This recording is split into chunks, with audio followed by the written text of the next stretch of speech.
नमस्कार दोस्तों, आप देख रहे हैं कुरुक्षेत्र मीडिया।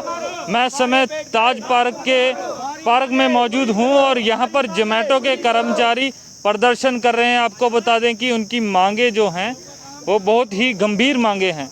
आपको बता दें कि जो जोमेटो के कर्मचारी हैं उनका कहना है कि महंगाई जैसे बढ़ रही है पर जोमेटो उनको कुछ भी नहीं बढ़ा रहा। जिस प्रकार से वे हर रोज़ दिन रात डिलीवरी करते हैं, लोगों को घर पर सामान पहुंचाने का काम करते हैं। इस महामारी में जो उन्होंने लोगों को घर पर सामान पहुंचाया, खाने का पीने का तमाम चीज़ें पहुंचाई, पर वो आज भी जोमेटो कंपनी से खुश नहीं हैं। यहाँ पर बताएंगे कि कुरुक्षेत्र ज़िले के तमाम यहाँ पर जोमेटो के जो कर्मचारी हैं वो मौजूद हैं। इनसे बात करेंगे कि क्या नाम है आपका? सर मेरा नाम इक्कू मलिक है। क्या परेशानी हो रही है जोमेटो से आप? सर जोमेटो से कोई परेशानी नहीं है, हमें परेशानी है महंगाई से, बढ़ती हुई महंगाई से। और उसमें मुद्दा ये है कि जिस तरीके से महंगाई बढ़ रही है उस तरीके से जोमेटो अगर हमारा पे आउट बढ़ा दे तो परेशानी कुछ भी नहीं है। बहुत सिंपल सी बात है। जैसे पूरे देश में महंगाई बढ़ रही है तो पूरे देश को पता है कि महंगाई बढ़ रही है, और जिस तरीके से महंगाई बढ़ रही है तो हर किसी का, अगर हम प्राइवेट सेक्टर की बात करें, हम गवर्नमेंट सेक्टर की बात करें, पब्लिक सेक्टर की बात करें, तो वहाँ पर उनका जो इंक्रीमेंट, जो इनके पे आउट में उनकी जो सैलरीज हैं उसमें इंक्रीमेंट लगता है। राइट, टीडीएस भी बढ़ते हैं, एचआरएस भी बढ़ते हैं, इन्फ्लेशन रेट जैसे जिस परसेंटेज के हिसाब से बढ़ता है उसी हिसाब से उनके पे आउट भी इंक्रीज होते हैं।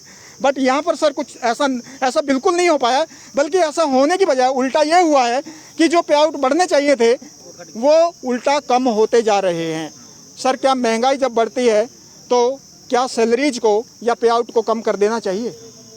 Not at all. तो वही हमारे साथ हो रहा है और उसी बात को लेके हम यहाँ आवाज़ इकट्ठे हुए हैं, वो आवाज़ उठा रहे हैं।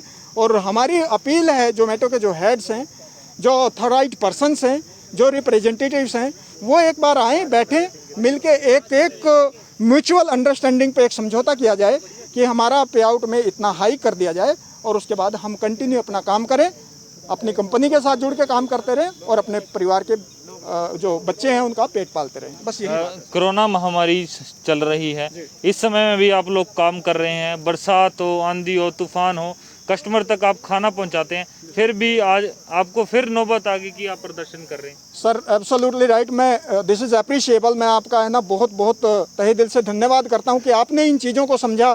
इन चीज़ों को अगर मेरी कंपनी, मेरी जोमेटो भी समझ ले तो इशू ही कोई नहीं है। सर हमने धूप नहीं देखी, हमने बारिश नहीं देखी, हमने आंधी नहीं देखा, हमने तूफान नहीं देखा। आपको पता है क्लाइमेटिक कितना चेंज हुआ है, कितना डेविएशंस हुआ है क्लाइमेट में पिछले 5-7 दिनों में, पिछले 1 हफ्ते में। बट सर कोई भी, जितने भी मेरे जोमेटो के भाई खड़े हुए हैं, इनमें किसी का भी एक भी ऑर्डर डिनाइल नहीं हुआ है, एक भी ऑर्डर डिले नहीं हुआ है, टाइमली डिलीवर हुआ है, किसी ने कैंसिल नहीं किया है। उस धूप को मैं 3 बार मैं बारिश होते होते मैं भीग चुका था और सूख चुका था। हवा लगती रही, मैं सूख गया, बारिश होती रही, मैं चलता रहा। बट मैंने ये भी है, अगर बाय द वे मैं कस्टमर के डोर पे जाता हूँ, वहाँ डोर स्टेप पे जाने के बाद कस्टमर देखता है तो भीग चुका है, मैं इसको कैंसिल करूँगा। अगर वो ऑर्डर कैंसिल हो जाता है तो उसका पेनल्टी भी मेरे ऊपर ही पड़ता है। मुझे ये भी समझ में आता है। मैं चाहे उसको अपने कुर्ते से, चाहे मैं अपने कपड़े से, मैं चाहे अपनी टोपी से, मैं कैसे भी उसको सेव करके लेके जाऊँ, लेकिन मैं उसको सेव करके लेके जाता हूँ। मैं उसको गर्म खिलाने की कोशिश करता हूँ, भीगना तो दूर की बात है। राइट, मैं ये सारी की सारी चीज़ें, सिर्फ मैं अकेला नहीं हूँ, मेरा सारा ये संगठन, मेरे सारे भाई सब ऐसा ही करते हैं। मेरी कोई जोमेटो से लड़ाई नहीं है। जोमेटो मेरी अपनी कंपनी है, इसने मुझे मौका दिया है, अपॉर्चुनिटी दी है मेरे परिवार को पेट पालने के लिए।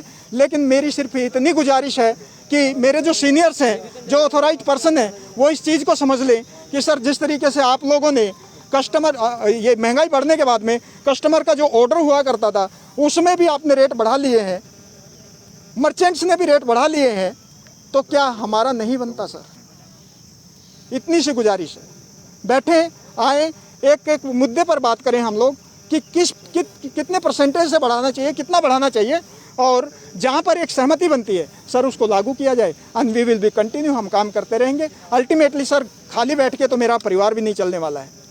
लेकिन आपकी ये हड़ताल ये कब तक जारी रहेगी? सर ये अनलिमिटेड है, जब तक इस प्रॉब्लम का सॉल्यूशन नहीं हो जाता, जब तक सीनियर्स इस मुद्दे पर बात नहीं कर लेते और सारे के सारे एक म्यूचुअल डिसीजन पे एग्री नहीं हो जाते, ये हड़ताल तब तक रहेगी। लगभग कितने लोग आप यहाँ पर मौजूद हैं? अभी फिलहाल में सर लगभग 150 के करीब लोग हैं, 150 के करीब हम लोग यहाँ पर इकट्ठा हैं कुछ लोग घर पे हैं लेकिन काम नहीं कर रहे हैं, आईडीज़ बंद हैं। जी सर। क्या शुभ नाम है आपका? मेरा इक्कू मलिक। ठीक जी, और भी यहाँ पर मौजूद, क्या कहेंगे आप? सर कहेगी यही है कि अभी की बात कर लीजिए सर, जो फर्स्ट बार लॉकडाउन लगा था, हमारे रेट थे यहाँ पे 30 रुपीज़ थे, यानी कि 30 रुपीज़ ऐसे थे सर, 25 रुपीज़ हमें ऑर्डर डिलीवर करने का मिलता था। उसके बाद अगर अच्छा कस्टमर, अगर टाइमली हमारे 30 मिनट का टाइम होता है, अगर उससे पहले अगर हम उसको डिलीवर मार्क कर देते हैं, उसको दे देते हैं कस्टमर को, तो हमें वो खुश होकर 5 स्माइली दे देता था। उसमें हमें 5 रुपये मिलते थे सर, यानी कि 30 रुपीज़ मिलते थे एक ऑर्डर पे। उसके बाद कंपनी ने क्या किया कि राइडर तो काम कर ही रहे हैं, तो राइडर तो काम मजबूरी है, यानी कि कंपनी इस चीज़ को सोच रही है, ये चीज़ सोचती है कि अगर राइडर जो काम कर रहा है अपने घर को छोड़ बाढ़ के हर चीज़ को, यानी कि उसकी मजबूरी है काम करना, उसकी मजबूरी नहीं है, ये भी एक फैशन है। किसी को अच्छा लगता है कि एक डिलीवरी करना बहुत अच्छा है, स्मार्ट वर्क है, ठीक है, कर रहा है वो। कुछ ऐसे भी स्टूडेंट भी इसमें जो पानीपत से यहाँ पे स्टडी कर रहे हैं, कुरुक्षेत्र यूनिवर्सिटी में, यहाँ पे रूम लेकर रहते हैं, वो सोचते हैं कि घर फैमिली को भी एक अच्छा लगेगा कि लड़का भाई काम के साथ साथ अपना पार्ट टाइम स्टडी भी करे और पार्ट टाइम काम भी करे, जैसे बाहर में करते हैं लोग, ऐसे सेम दैट यहाँ भी ऐसे करते हैं। और वही चीज़ है सर, मैं आपको बता रहा हूँ कि जो रेट था उन्होंने कम कर दिया। अगर मैं कंपनी से अगर वो देख रहे हैं तो उनसे मैं ये बोलना चाहता हूँ कि आप ये जो 5-5 रुपये घटाते हैं पर ऑर्डर पे, मैंने देखा है क्या करते हो, 25 रुपये ऑर्डर है, 25 से सीधा 20 कर दिया, 20 से सीधा 15 कर दिया। इससे क्या प्रॉफिट मिल रहा है कंपनी को? 5-5 रुपये करके काम कौन कर रहा है? आप सिर्फ टेक्निकल, ओनली सिर्फ ऑफिस वर्क है आपका, ओनली सिर्फ क्या है, एक चला रहे हो ऑफिस नेटवर्क को चला रहे हैं। पर सही तरीके से अगर देखा जाए, एक राइडर ऑर्डर उठाता है, पिक करता है, सब कुछ है। अगर ऑर्डर जाते जाते डैमेज भी हो गया, फट भी सकता है, ऐसी बात नहीं है कि वो स्टील के बॉक्स में तो है नहीं कि वो फटेगा नहीं, हाँ तो वो पैकिंग है, पॉलिथीन ही है, उसमें अगर डैमेज भी हो जाए तब भी एक राइडर की गलती है। क्यों? क्योंकि वो उसको तो छाती के लगा के जाना चाहिए था, फटा क्यों है वो, तब भी यहीं पे एक्शन लिया जाता है। उसके बाद राइडर अगर उसमें थोड़ा बहुत अगर कुछ भी लिक्विड आ जाता है तो सीधा डैमेज मार देते हैं कस्टमर, तब भी हम कुछ बोलते नहीं, कोई बात नहीं, हमसे गलती हुई है तो हम वहाँ पे कर लेते हैं। पर सर एक बात बताइए, 5-5 रुपये जो ये लेस करते हैं, इनमें क्या प्रॉफिट मिल रहा है इनको? या फिर अभी जो महंगाई बढ़ रही है, क्या कंपनी अभी प्रॉफिट में नहीं है क्या? कंपनी लेस में है क्या? क्योंकि क्वारंटाइन होने के बाद भी एक राइडर हर चीज तरीके से मार्क्स नीचे नहीं उतरेगा सर, एक मार्क्स बिल्कुल भी नीचे नहीं उतरेगा, हर टाइम मार्क्स लगा के रखता है, हेलमेट लगा के चलता है सही तरह, क्योंकि वो अपनी सेफ्टी के लिए चलता है। और एक कस्टमर की सेफ्टी भी कहाँ पे है? जब हम सेफ्टी बढ़ते गए तब भी कस्टमर ही है।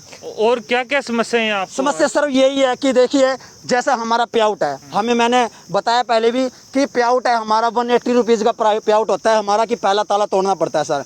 अब सुबह मॉर्निंग में आ जाते हैं 11 बजे, इवनिंग तक हमारा सिर्फ 80 रुपये का काम होता है। 80 रुपये का काम होने के बाद 180 पे जाके हमारा पहला ताला टूटता है। 180 रुपये का काम होने के बाद 75 रुपये कंपनी हमें देती है 180 का। अब मॉर्निंग से लेके इवनिंग तक हमारा 80 रुपये का ही काम हुआ। 100 रुपये का काम होते होते इतने में आइडिया ही बंद हो जाती है। हम ये चाहते हैं कि अगर हमारा थोड़ा सा भी अगर पे आउट में थोड़ा सा डिफरेंट हो जाए ना सर, तो हमारी अर्निंग के साथ साथ हमारा जो इंसेंटिव है वो करीब आता रहेगा, करीब आता रहेगा, करीब आता रहेगा, तो हमें लॉस में नहीं होगे। यही हम कहना चाहते हैं सर। लगभग कितने लोगों की आइडिया बंद कर दी कंपनी ने? समथिंग सर, कम से कम यहाँ पे अभी जो लड़के यहाँ पे खड़े हैं, यहाँ पे 10-15 लड़के हैं जिनकी आइडिया डिसेबल कर दी है। क्यों? सिर्फ स्ट्राइक को लेके। वो बोलते हैं कि अनलीगल एक्शन लिया जाएगा आपकी तरफ, कि आप लोग ये कर रहे हैं, वो कर रहे हैं, कि आपने काम क्यों नहीं कर रहे हैं, आप लोगों को काम नहीं करने दे रहे हैं। सर एक बात बताइए, सिर्फ हम अपने हक के लिए तो मांग रहे हैं सर, पर हमारी सुनवाई नहीं हो रही है, हमें कोई बात ही नहीं हो रही है ना। हमारे सीनियर सर अभी सुबह से लेके अभी तक टाइम देख लीजिए क्या हो रहा है। आफ्टर चल गया कि सर कोई नहीं आया यहाँ पे, कोई भी राइडर नहीं आया यहाँ पे। राइडर सारे आ चुके हैं बट हमारा सीनियर नहीं आया अभी तक। ठीक है, क्या शुभ नाम है आपका? सर मेरा नाम आशीष है। जोमेटो के कर्मचारियों का कहना है कि उनकी काफ़ी मांगे हैं, जो कि उनके अधिकारी उनके साथ बैठकर उन मांगों का सलूशन करें। उनका कहना है कि जिस प्रकार से महंगाई बढ़ रही है तो हमें भी इसका कुछ ना कुछ ऑर्डर पे मिलना चाहिए, बल्कि मिलने के बजाय घटता है हमारा। कुरुक्षेत्र मीडिया आपसे अपील करती है कि जो इन जोमेटो वालों की समस्याएं हैं उनको आप दूर करने का काम करें। कुरुक्षेत्र से तुषार सैनी की रिपोर्ट।